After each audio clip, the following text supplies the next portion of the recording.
9 going on 10 years of full-timing, we've gotten a lot of questions from people about how do you plan? Where do you even start? Are you just swamped? See,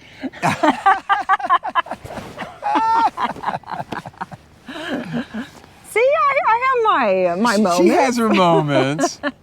So last year we did a presentation at the HDT National Rally, and we talked about it. So what I did is I kind of chopped it up. And you did some serious surgery on that presentation. I did. Got it down to about 15 minutes or so. From an hour. Yeah. But it kept all the important points that everyone can use, because some of those were pretty specific to HDTs. But kept all the important stuff and kind of helping people out. So that's what this video is about, is kind of a, I don't know, just sort of an educational video, sort of a how-to. Yeah, us giving back a little bit. Yeah, so special feature, not a vlog. That's right. So we hope you enjoy it, and you know, at least maybe you can get a little nap in. I hope you cut out the boring parts. I did. It's all exciting. Enjoy. Good morning, everyone. Hope everyone is doing well. Had some breakfast and a little presentation to kind of get the blood flowing. So now you can get a little bit of sleep and get some rest this morning. So we get a lot of questions, and we see a lot on Facebook, on social media and such, about how do you plan? How do you find these places? Where do you go? How do you decide? We've seen some things on Facebook, some people post and they say, I'm going from Florida to Oregon. What's there to see on the way? Yeah. I want to look up all like the strip joints and say, oh, go check these out. You know, I mean, can you be a little bit more specific on what you like? List. So we thought that we would do a presentation on trip planning, how we do it and how we do it in a big rig. This can obviously flow down to any size rig, but for us, this is what we do. This is what we're going to talk about today, and we'll get right into it. Where do you start? You know, how do you, it's a big elephant. How do you take that first bite? It's a big country. Where do you go? Where do you start on how you plan? So a little excerpt here from Star Trek, because we enjoy Star Trek, and the prime directive. Now, it's not that we're not going to get involved with the local populace, right, on prime directive, but our country is a big area. So, you know, where do you go? How do you start? And you don't want to just wander aimlessly, because we think that's not a good recipe for having a good time and enjoying RV life. Sometimes, and this probably should be wander, but I think Sandra does wonder. I do. Like, where the heck are we going? But we look at 5-year chunks. Every year we're adding a year, and we just kind of look at the big picture, kind of in general. Where do we want to go? What do we want to do?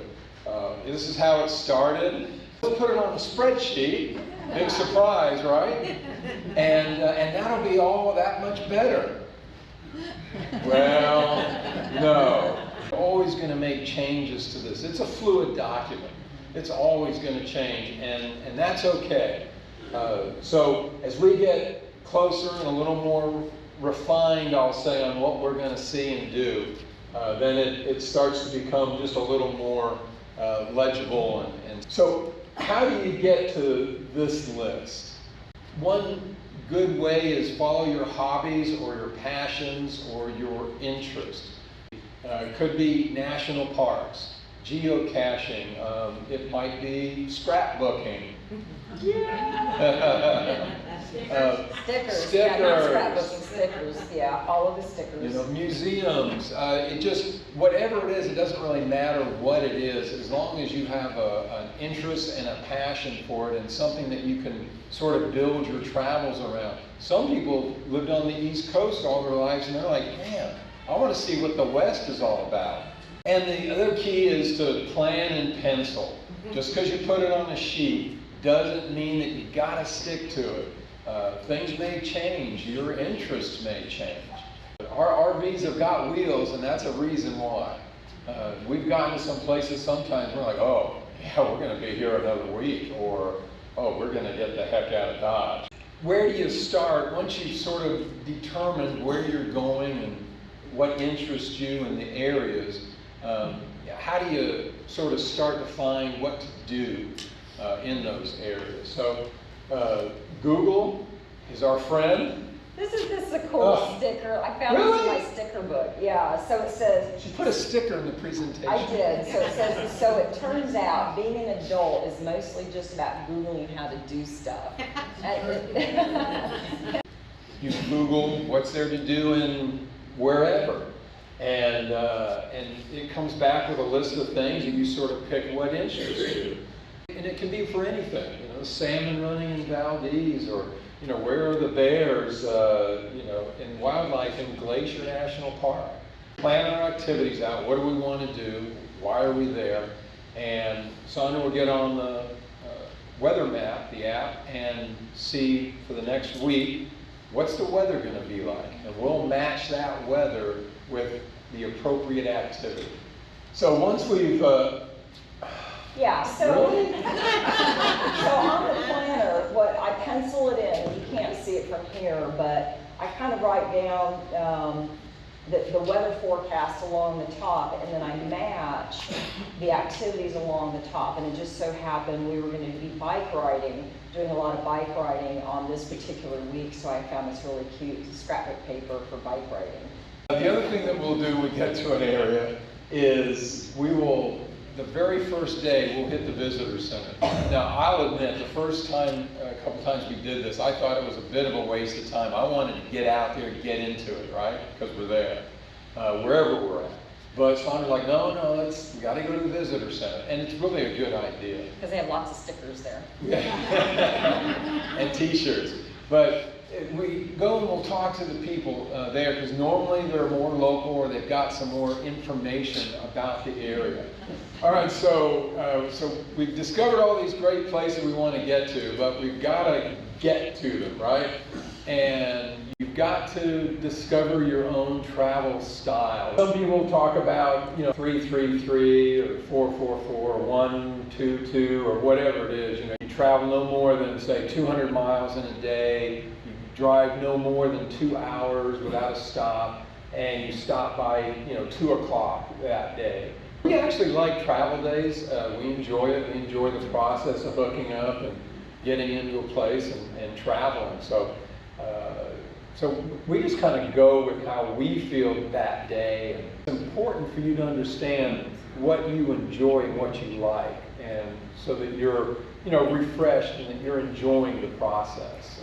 Travel days should be fun days, not stressful days. Yeah. So for us, the journey is part of the destination. It sounds kind of hokey, but we really do enjoy it. So to come down to the miles per day and arrival time and all that stuff, we had to come up with, for us to sort of look at the big picture, what's our average miles per hour? And that incorporates, everything from bio breaks and lunches, the speed limit that we're going in a certain area. California's 55 if you're towing. Other states are 75, but we're never doing that. We're going to hit more of a 62, 63 kind of a mile per hour for us. You got to enjoy the process, enjoy travel. Otherwise, this becomes almost a work. And then part of that is what's there to see along the way. Now, some people may not want to see anything along the way. I mean, they want to just get to a place. And then obviously GPSs, man, love them or hate them, you got to use them, right? Because for us in a big rig, Google Maps is not going to take into account the proper way to route you. So we use 2 GPSs, and sometimes we'll also use Google Maps as we get closer to a place.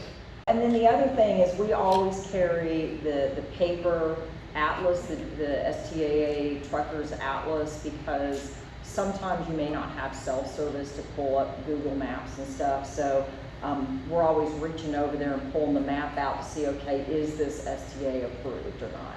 Route planning, determine your mileage, where you're going, and sort of route it accordingly.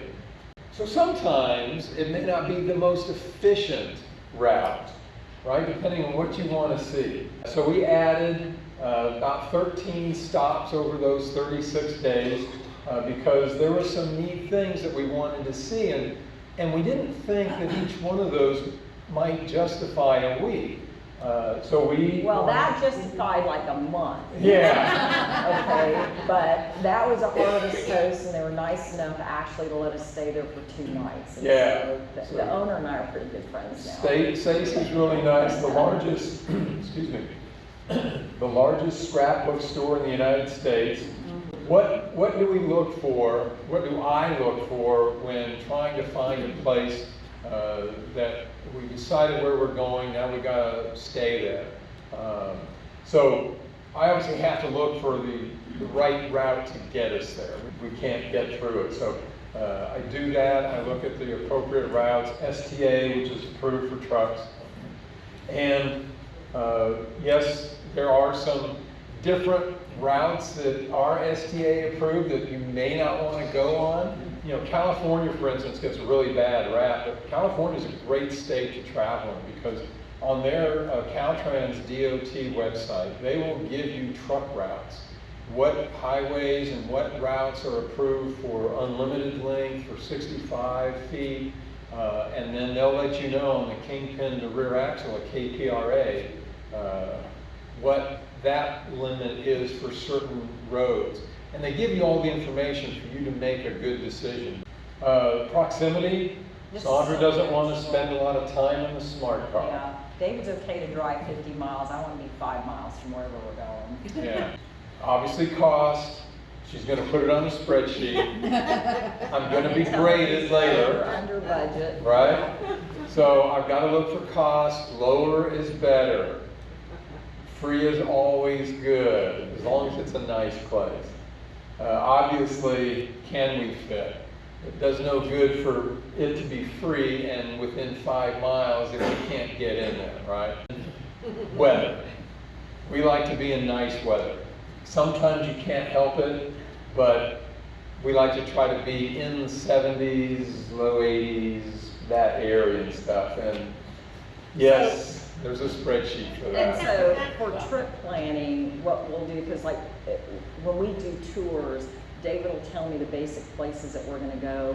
David's report card, I track all the temperatures. Green is good, red is bad because it's too hot. So if we do a lot of hiking, we don't want to be in the red or the yellow. Or if we're just hanging out, we don't want to be in any of the blue either. When possible, we really like our space.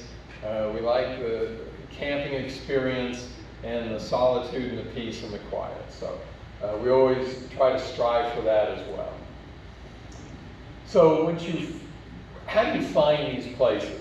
What do we use? So I use a variety of resources, and there's a ton out there, but these are some of the ones that I found that have really helped me out quite a bit. Boondockers Welcome, Harvest Host. Those are, sometimes there's limitations on just an overnight, but on some of the Boondockers Welcome, they're good for 5 nights and such. So we'll look at that. Campendium. I use that quite a bit, actually. That's a crowdsourced website, and it has a lot of good data. Once again, you got to kind of take it with a grain of salt on some of them, with the reviews and everything. And these are just some more. Some people are starting to go more with this RVlife type of AI, road genies, things like that. I don't like not, I'll say being in control of where we're going. I don't like a computer just to say, oh, here you go, you can go here. And I'm just like, ooh. But also social media, don't discount that. There's a lot on, I'll say YouTube. If you go on there and just search, Death Valley or Lake Tahoe or something. Instagram's really good too. I see Yeah. it on Instagram. And there are some limitations to all these websites and these resources. There's no doubt about it. So I've got a planner. Mine's not as pretty as Sandra's. Not even close. Yeah, but I use it to organize our trips and to keep information on where we're going. And I kind of map out, you know, the places and the cities in general.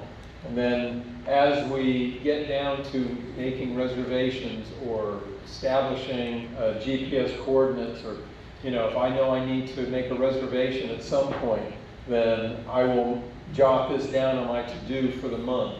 Like if I've got a 4-month lead time for 1,000 trails, and I'll put this in at the 4-month mark.